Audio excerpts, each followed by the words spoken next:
Hey, American contractors, viewers of the American Contractor Show. I'm here with John Dye at Win the Storm, and I have to tell you, anyone that is associated with American Contractor Show, you are a badass. Big shout out to American Contractor Show. If you don't know, you definitely need to check out the Storm Summit. They're doing it in excellence. Check them out. Hey, what's up? This is your friend, Francisco Serrano. If you haven't checked it out, American Contractor Show, YouTube channel, Facebook channel, Twitter, Instagram, all the platforms, you need to go them, like them, start learning about your craft. Hey, I'm Matt Danskin with Restoration Referral System. Check out the American Contractor Show. The truck that they've got is awesome. Everything else that they have going on.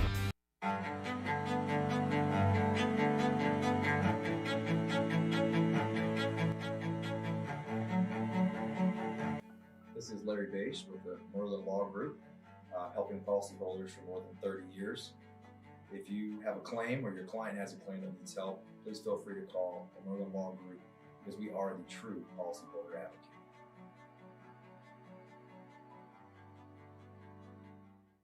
advocate. C3 was eager to help us, and even whenever we weren't giving them work, they were still eager to give advice. The things that they were putting out for the changing from DMO to RFG and giving that to the industry and not charging anything for it, I thought was really cool. And that's stuff that I, as a contractor, appreciate. I'd recommend C3 to any contractor that's looking for a PA, especially if you're around Colorado. Great guys, man. I'm nothing but happy with the work they've done for us.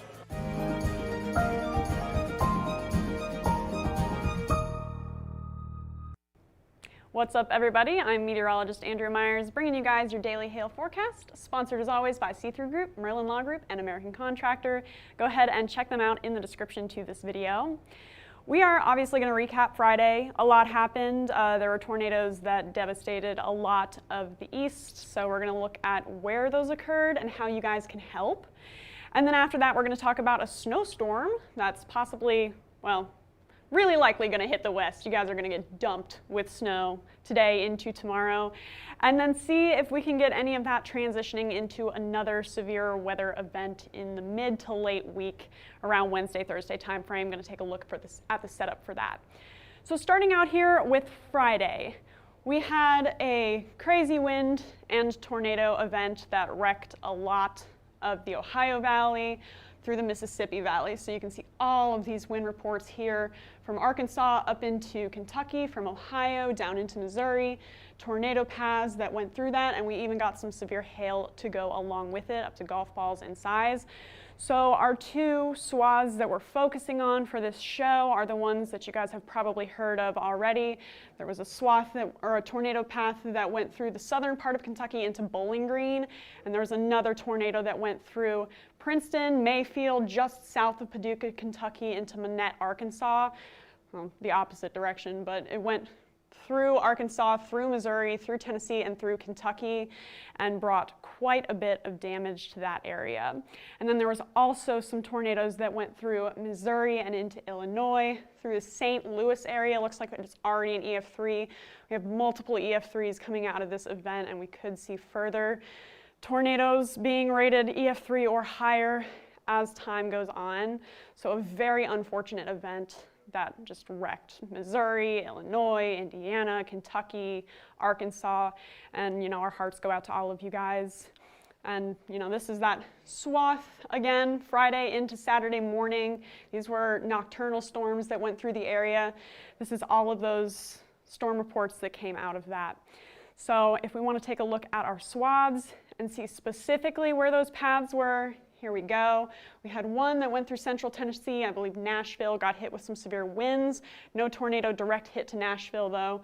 We got some tornado paths. Again, this one went through Bowling Green, through Mayfield, and then the ones through St. Louis. So if we zoom on in here to our tornado swaths specifically, there's one on the eastern side of St. Louis, just south of Edwardsville, Illinois, as well as a swath that started near Washington, Missouri, and then ended up near Florissant. So pretty populated area out there, got hit by a tornado. And then we had two more, again, the one through Tennessee and Kentucky, and then what is now being called the Quad State tornado that started in Arkansas, went through Monette, up through Missouri, up through Mayfield, Princeton, Dawson Springs, and those areas got hit really hard by this storm. So we're going to take a look at some of the damage from that.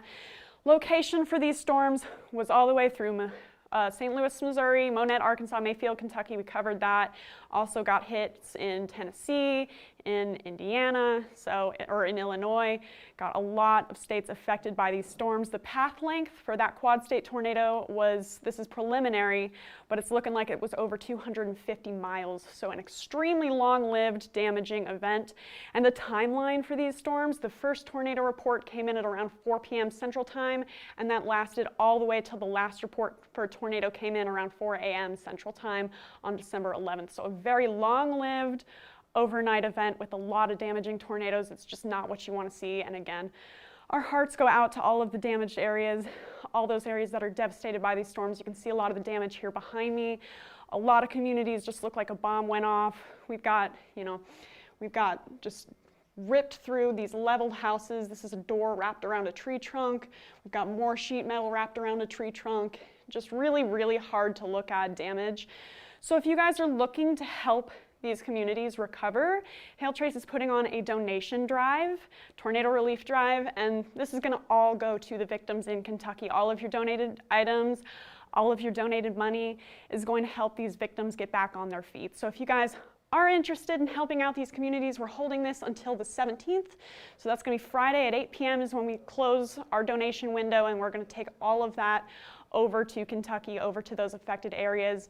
You can donate any of these items. I want to give you guys a second to look at what you can donate here. Anything from clothes to gift cards to pet food to blankets, anything that you think would be helpful that's gently used, we are accepting as donations, and Hail Trace's office is our donation center. So go ahead and screenshot this graphic. If you guys are on a mobile device, make sure that you share this with your friends, share it on your social media so we can get as much money and as much clothing, as many articles of just helpful items that we can get out to these victims by Friday. We're really, looking forward to helping these impacted communities get back on their feet. So now moving into today's weather, we're going to move forward in time, see what we've got for our next upcoming events, our upcoming weather events. Clear across most of the nation. Once again, beautiful blue skies here at the Hale Palace. Different story if you guys are out on the West Coast. So you can see all of this precipitation moving up and then getting blocked by the mountains here, and it changes quickly from rain on the west side of the mountains to snow once we get off to the east. You guys are just going to get dumping snow today into tomorrow. Could see multiple feet all the way from Nevada and California up into Washington and Oregon, Idaho. You can see all of that snow moving in there.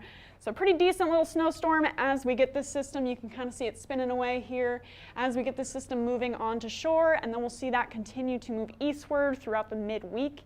We can see if that will spark up a couple severe storms through Wednesday, Thursday, and Friday. So for most of us, again, it's beautiful. Clear skies, temperatures in the 60s for most of the south, and then we're still staying just above freezing once we get up north to Minneapolis, 55 in LA, 41 in Portland. So very beautiful temperatures. What we're looking at for that snowstorm is right along those higher elevations in the mountains. You guys are used to it. You can get just feet of snow as you get those colder temperatures up there. So here's our watches and warnings. Again, too many to go over really in detail, but we do have a high wind watch that's being issued right now for much of the Central Plains. That's going to go into effect on Tuesday or Wednesday and then move into Wednesday as we move eastward. Timeline gets a little extended, but you guys could see gusts in the 60s to 70s around the midweek with that high wind watch. Not yet in effect, but it's going into effect tomorrow. And then we've got a couple of other winter weather warnings and winter weather advisories through Nevada, through California, and all the way up into Washington and Oregon. So let's take a look here at what we've got for our future snowfall for those areas. So if you guys are in Wyoming, if you guys are in Utah, Idaho, and especially California and around the Reno, Nevada area specifically, that's where we're going to see our highest snowfall amount. So this is by 6 p.m. today. We're already pushing over 16 inches of snow in the southern part of these California mountains. There's too many mountain ranges for me to remember right now. Just south of Reno, we've got over a foot of snow already by 6 p.m.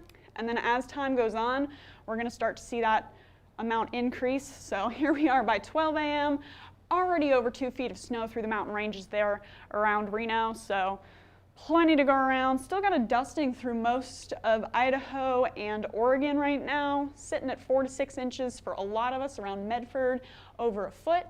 And then again, you can just see those bright white colors increasing in size as we get that snow that's just dumping. There's not a better word for it, over Reno.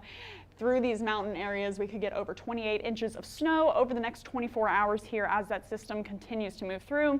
Then it should pass over. Things should clear out a little bit for you guys as time goes on. So no surprise, cold, dry air, no severe hail expected for today or into tomorrow as we wait for the next trough to swing through, as we wait for moisture and heat return to come back. We don't really have a whole lot of instability to go around.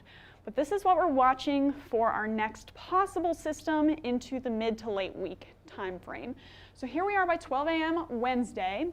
We start to see another deep diving trough coming down through the desert southwest and stirring up some instability out ahead of it. Then we need it to push past the Rockies, but it does start to lift up a little bit as it does that. Good news, we won't see a whole lot of severe weather. We need a little bit of a break for it for now. But with this short wave trough, as it swings across the Central Plains, we do have some instability that's forecast to come up through that area through Wednesday and through Thursday. So we could see a brief period of severe weather through the Central Plains, through Nebraska and Kansas, as we get that trough swinging through. And then that's going to continue to push off of the East Coast, and then we get this third trough that's diving down. We're kind of moving into an active pattern for December. Not usually what we see, but we'll take it. See another trough diving down by 6 a.m. Friday, and we're going to see if that can squeeze across the central U.S. as well. So as we wait for those systems to move through, we will keep you updated on what all your weather risks are like. You can follow us on YouTube, Facebook, Instagram, and Twitter. Hit See First on Facebook so you never miss a live video. And then if you want to get in contact with us, you can call us at 855-334-4245. You can also email us if you'd rather at info@hailtrace.com, or check out our website, hailtrace.com, for more details. And go ahead and check out the GoFundMe link that we have included in the link to this video, as well as our donation drive. You can come hang out at our office, say hello to us, and drop off of anything you might not need, but that these victims of these storms do. We're looking forward to helping them out, and we're looking forward to meeting you guys. So get in contact with us. And for now, I'm meteorologist Andrea Myers. Thanks for watching.